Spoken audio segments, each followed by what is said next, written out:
You're not even her real granddaughter, my father spat, his face contorted with rage. Only blood relatives deserve the family fortune. I stood frozen in Grandmother Eleanor's study, the heavy oak shelves filled with leather-bound classics surrounding us like silent witnesses to his cruelty. My grandmother had been buried only 3 days ago, and already the family was fracturing over her will. What are you talking about? I managed, my voice barely audible over the thundering of my heart. Don't play innocent, Jennifer. Your mother's little secret isn't so secret anymore. He paced the oriental rug, pausing to glare at the formal portrait of grandmother hanging above the fireplace. Eleanor was obsessed with bloodlines. Once the lawyer confirms you've got no Blackwell blood, you'll get nothing. I looked him directly in the eyes, fighting to keep my voice steady. Do you promise to keep your word about this? That only blood relatives deserve grandmother's inheritance? Absolutely, he declared, lifting his chin with the same imperious tilt I'd seen countless times throughout my childhood. I'll make sure the family legacy stays with real Blackwells, not imposters. My name is Jennifer Blackwell. I'm 27 years old, and until 5 minutes ago, I believed Douglas Blackwell was my biological father. Now, standing in my grandmother's Georgian mansion in suburban Philadelphia, I was apparently discovering otherwise. What I wanted was simple: the fair treatment Grandmother Eleanor intended in her will. She had specifically mentioned me, her only granddaughter, during our last conversation about her estate plans. Standing in my way was the man who had always viewed me with thinly veiled contempt, the man whose approval I had spent decades trying to earn unsuccessfully. You can attend the will reading next week if you must, he continued dismissively, but don't expect anything. I've already spoken with Harrison about challenging any provisions that include you. Harrison Mills was my father's longtime friend and our family attorney. The mention of their apparent collusion sent a chill through me. I'll be there, I replied quietly. Grandmother wanted me there. Sentiment, he scoffed. Eleanor always had a blind spot for you. Fortunately, the law cares about facts, not feelings. As he strode from the room, I sank into Grandmother's desk chair, running my fingers over the polished walnut surface where she had written countless letters, reviewed business documents, and most recently, finalized her will. My phone buzzed with a text from my mother. We need to talk about your father. Tonight, alone. I stared at the message, unease crawling up my spine. If my father wasn't my biological father, then who was? And how had this secret remained hidden for 27 years? More importantly, why was it surfacing now, just days after Grandmother's death and days before her fortune would be distributed? Whatever truth awaited me, one thing was becoming clear.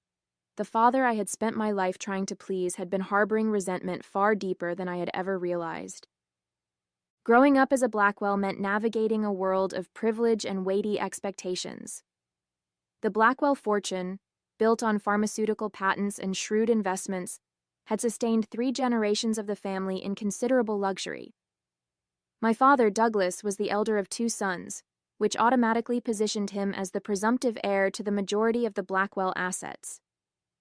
His younger brother, James, had been the family rebel, brilliant but restless, unwilling to conform to our grandfather's rigid vision of the family legacy. He'd left Philadelphia to pursue medical research in Seattle, returning only occasionally for major family events. My memories of Uncle James were limited but warm. His easy laugh, thoughtful gifts, and the way he'd speak to me as though my opinions mattered. In contrast, my relationship with my father had always been strained. Douglas Blackwell was a man who measured worth in achievements and status. My brothers, Thomas and William, had fulfilled his expectations admirably, Thomas following him into the family business, William excelling in law school. I, however, had disappointed him at every turn. She lacks the Blackwell drive, he'd remarked to my mother when he thought I couldn't hear. Too soft, too unfocused. Despite graduating with honors and establishing a promising career in historical preservation, nothing I accomplished seemed to meet his standard. I'd attributed this perpetual disappointment to sexism or perhaps unrealistic expectations, never imagining there might be a more fundamental reason for his distance. Grandmother Eleanor had been my sanctuary.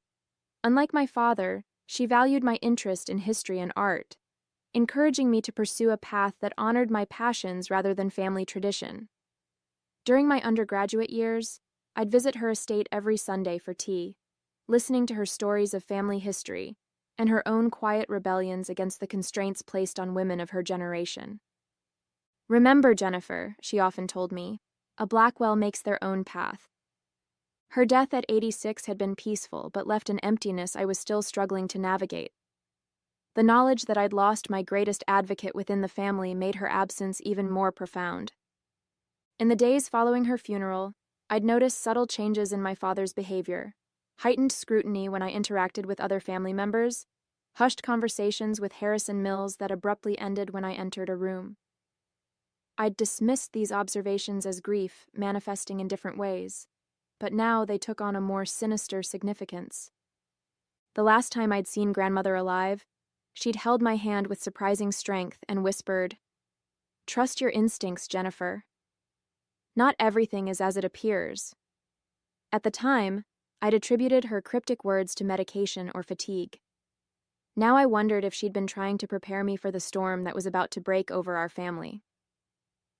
As I left grandmother's study to meet my mother, I couldn't shake the feeling that I was being drawn into a family drama decades in the making, one with roots deeper than I could yet comprehend.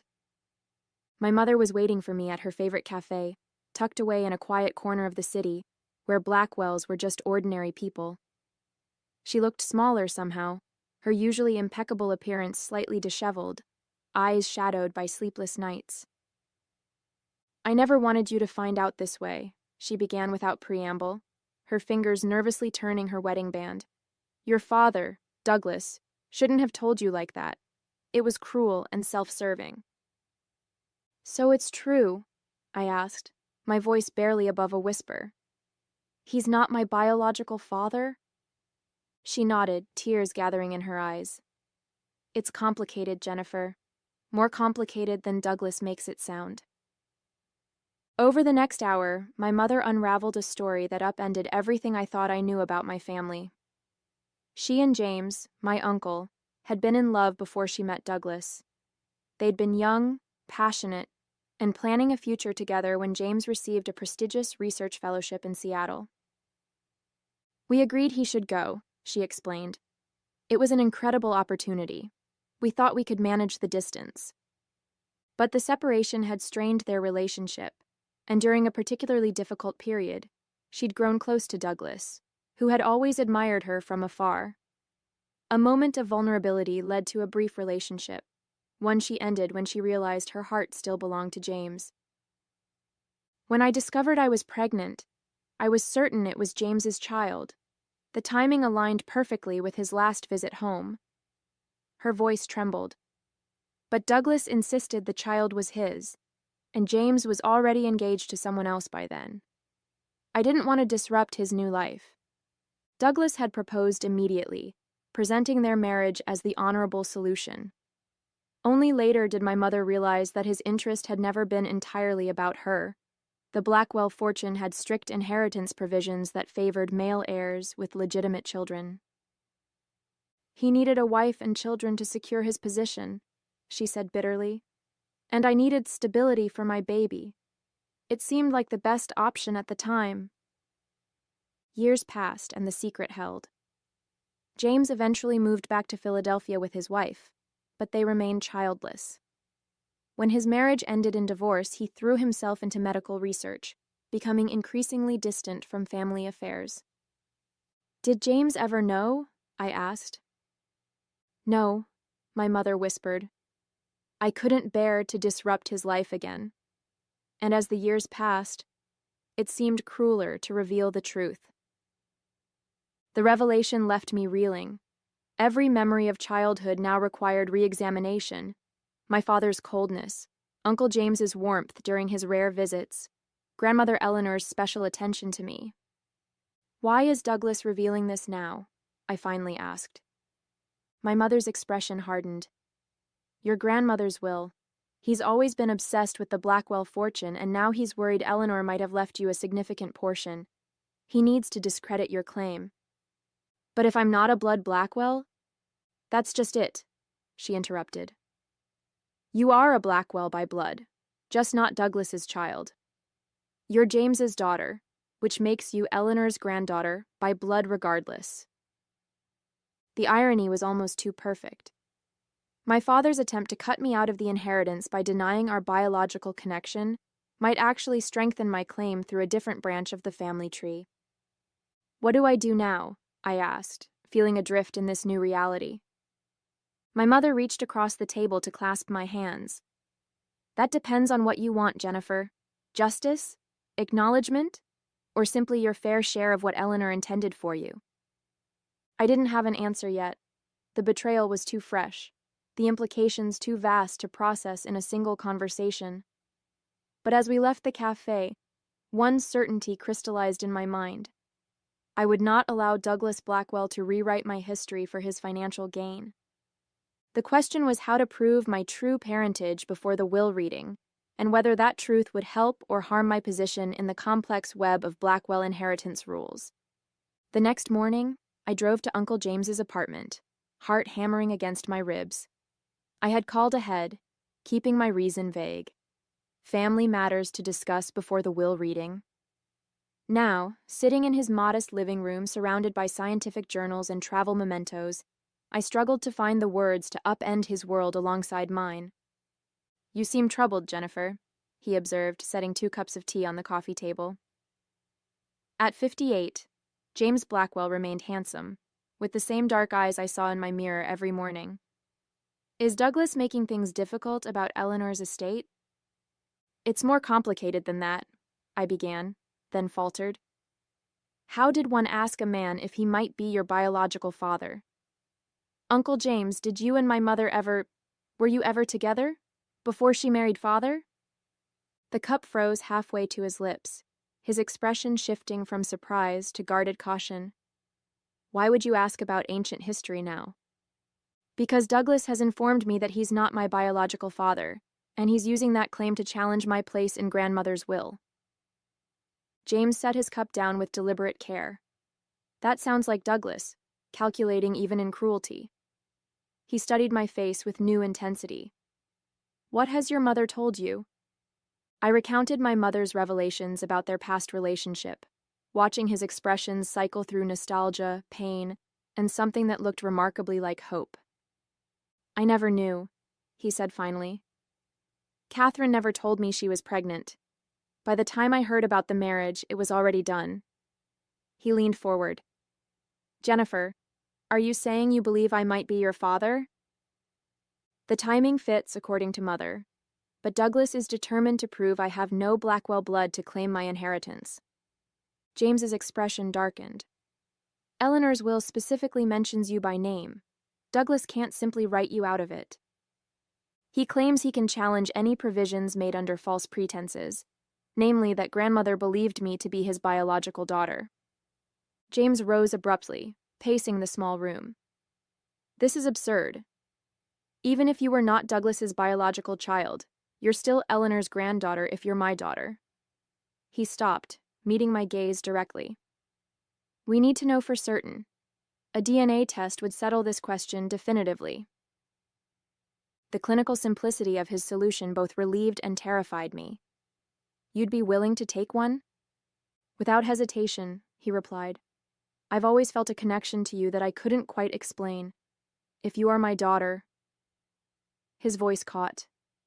Well, let's confirm the facts before we get ahead of ourselves. We arranged for expedited testing that same day, using a private lab that promised results within 72 hours, just enough time before the will reading. As we submitted our samples, a strange combination of dread and anticipation settled in my stomach. Regardless of the outcome, my relationship with both men would be irrevocably altered. While awaiting results, I attempted to gather information about grandmother's will. I contacted her personal attorney, Bernard Walsh, separate from the family lawyer Harrison Mills. I'm afraid I can't discuss the specific provisions before the official reading, Bernard explained when I visited his office. But I can assure you that your grandmother was of sound mind and very clear about her intentions. Did she know? I asked directly. About my biological parentage? Bernard's carefully neutral expression slipped momentarily. I cannot comment on that, but I will say that Eleanor Blackwell was a remarkably perceptive woman who very little escaped her notice. His non-answer told me everything I needed to know. Grandmother had suspected, perhaps even confirmed, that I was James's daughter, not Douglas's. My momentary triumph evaporated when I received a formal letter that evening. Harrison Mills had petitioned the court to delay the will reading pending resolution of identity concerns regarding purported beneficiaries. Douglas was moving faster than anticipated, using his legal connections to buy time while he built his case against me. When I called Bernard to ask about the delay, his secretary informed me he had been suddenly hospitalized with pneumonia and would be unavailable indefinitely. It couldn't be coincidence. Douglas was systematically removing my potential allies and information sources. Without Bernard or the DNA results, I would enter the will reading at a severe disadvantage. That night, my mother called in a panic. Douglas knows you met with James. He's furious. Jennifer, be careful. When Douglas feels threatened, he becomes dangerous.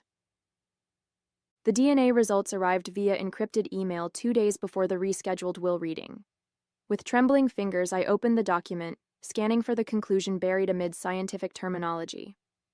Probability of paternity, 99.99998%. James Blackwell was unquestionably my biological father. I sat back, emotions flooding through me. Vindication, grief for the relationship I never had, anger at the years of deception. The scientific confirmation transformed abstract possibility into concrete reality. Douglas, the man who had coldly rejected me my entire life, was not my father at all. I immediately called James, who received the news with quiet emotion. I suspected from the moment you asked, he admitted. You have Catherine's smile, but those eyes, they're Blackwell eyes, my mother's eyes. We agreed to meet before the will reading to discuss our approach. Armed with DNA proof, I finally had leverage against Douglas. Or so I thought. That evening, Harrison Mills requested an urgent meeting at his office.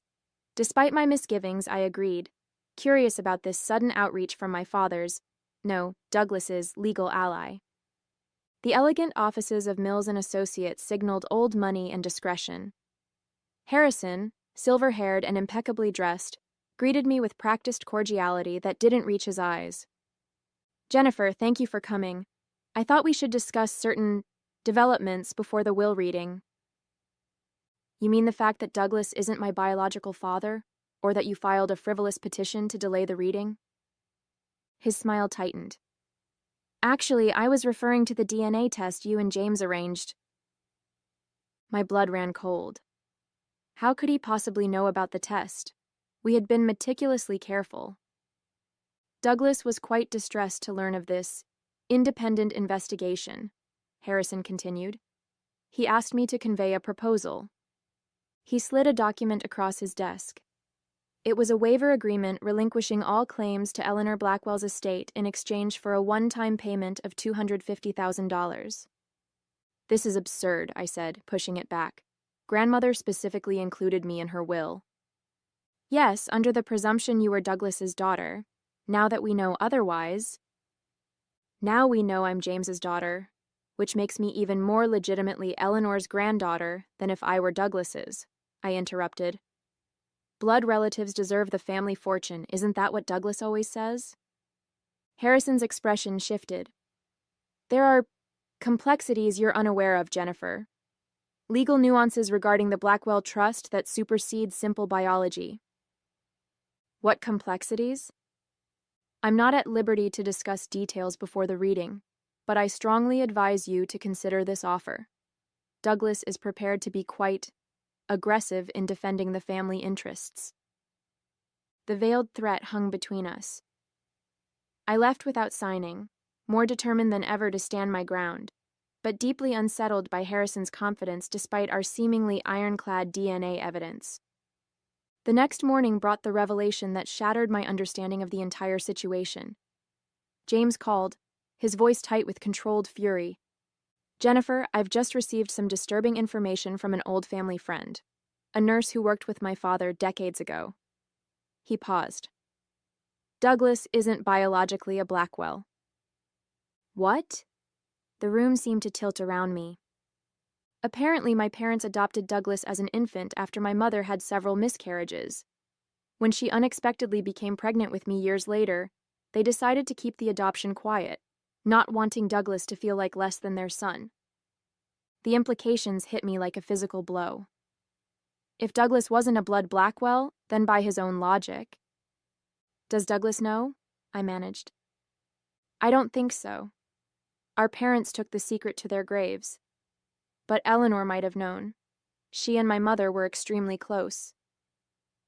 "That's why Harrison was so confident," I breathed. "There must be something in the will or trust documents specifying blood relations." "Exactly. I've been reviewing copies of the original Blackwell Trust. There's a specific clause requiring direct bloodline descent for principal inheritance. Douglas would have been protected by his legal adoption, but by making this about biological legitimacy, he's potentially disqualified himself." The irony was almost too perfect. Douglas's attempt to disinherit me by questioning my biological connection to the Blackwell line could backfire catastrophically if his own adoption came to light. "What do we do with this information?" I asked. James was quiet for a moment. "That depends on what you want, Jennifer. What Douglas deserves and what's right for our family might be different things." I considered his words carefully. "I think," I said slowly, "that people who insist on blood purity should be held to their own standards, don't you?" The morning of the will reading dawned crisp and clear, Philadelphia's autumn painting the trees in brilliant hues outside grandmother's mansion where the family had gathered. I arrived early with James, our shared secret a fragile weapon we weren't yet certain how to deploy. Harrison Mills presided from the head of the dining table, leather portfolio open before him, while various Blackwell relatives filled the high-backed chairs. Douglas sat directly opposite me, his posture radiating confidence, flanked by my brothers who looked uncomfortable but determined to support their father. "Before we begin," Harrison announced, "I must address a delicate matter regarding succession eligibility." Douglas straightened, shooting me a triumphant glance. "It has come to our attention that certain beneficiaries named in Eleanor Blackwell's will may not qualify under the bloodline provisions of the original Blackwell Family Trust."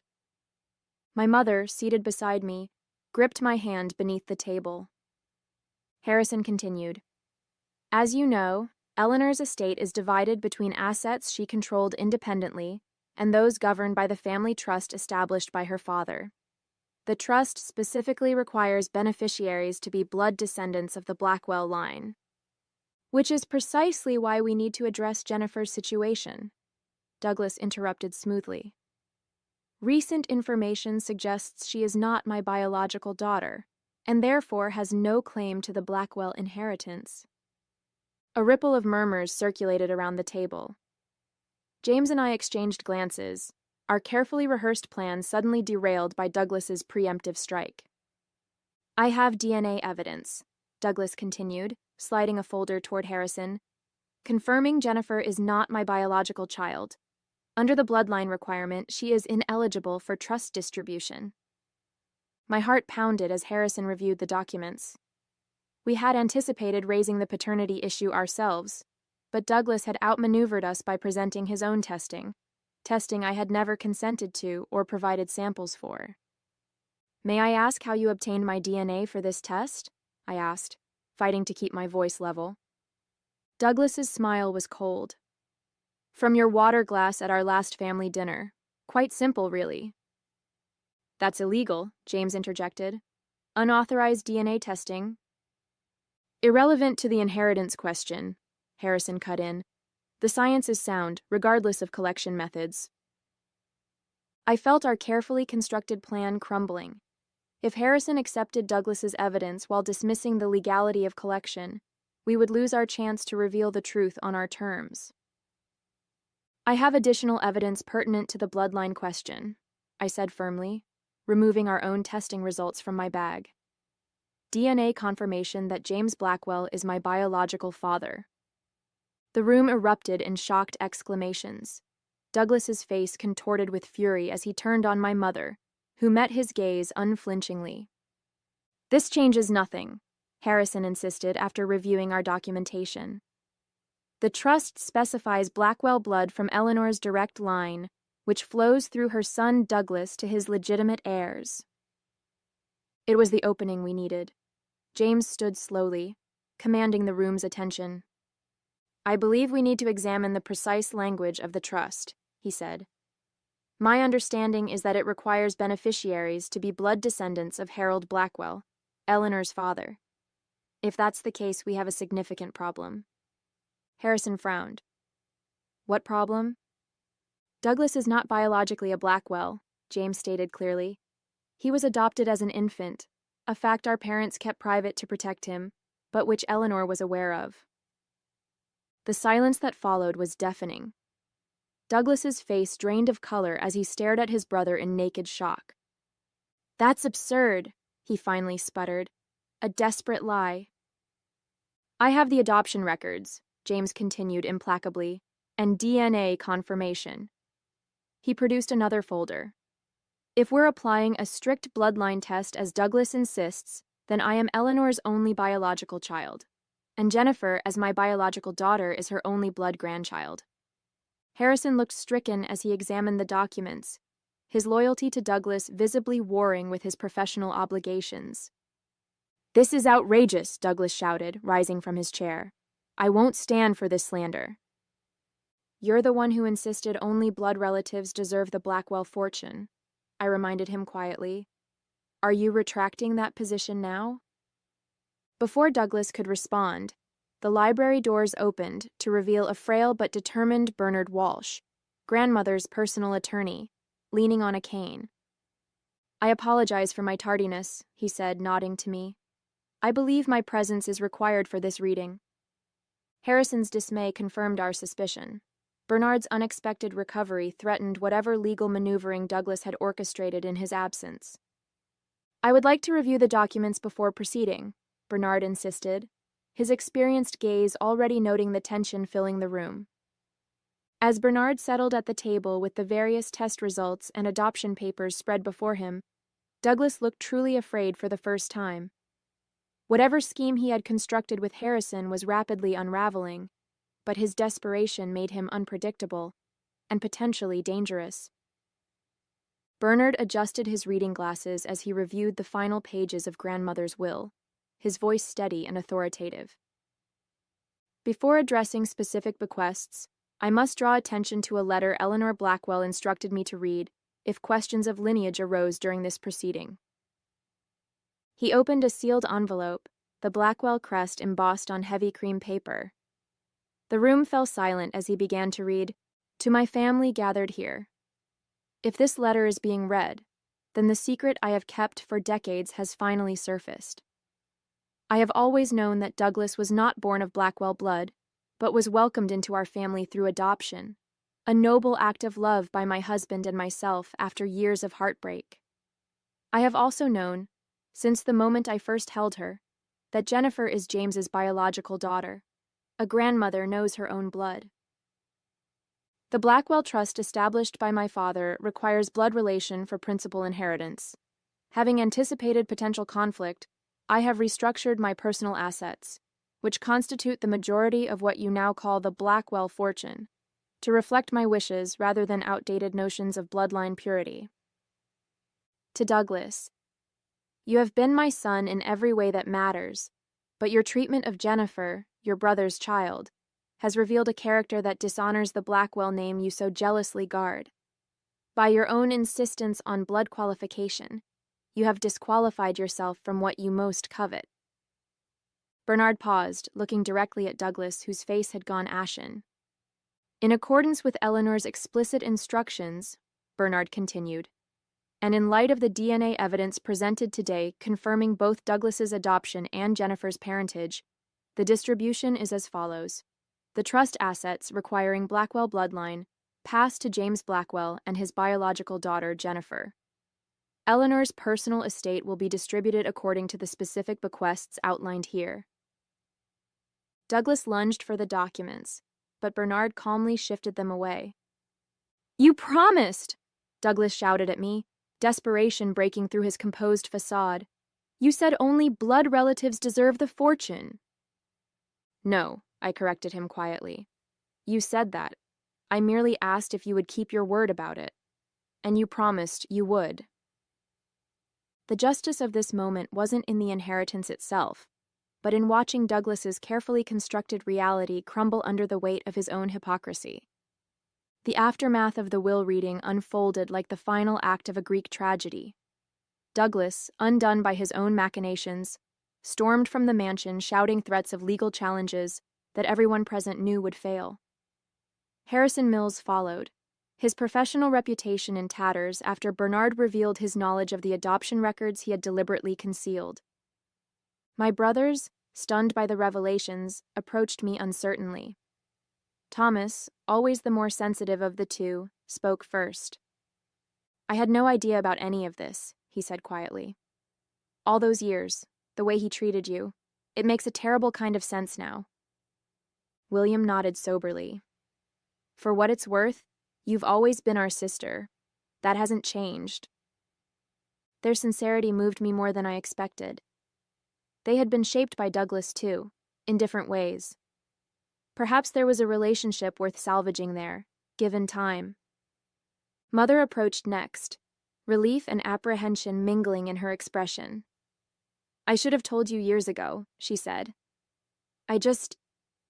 You were protecting me," I finished for her.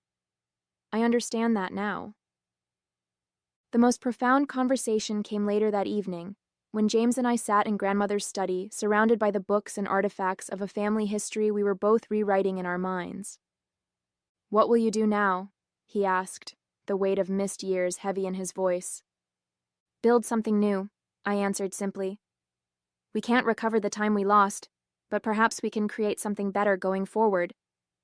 He smiled, the expression so similar to my own that I wondered how I hadn't seen the resemblance before. I'd like that very much. As we talked into the night, sharing stories and discovering connections, I felt grandmother's presence in the room, her wisdom, her foresight, her absolute certainty that truth would eventually prevail. She had arranged everything perfectly, ensuring that justice would be served without requiring me to deliver it personally. In the end, Douglas's downfall came not from my actions, but from his own character revealed under pressure. He had spent decades ensuring I felt like an outsider in the family, never suspecting that he was the true outsider all along. The irony was perfect, and perfectly sufficient. As I looked toward the future, a future that included a father who actually wanted me in his life, I realized that was the greatest inheritance of all.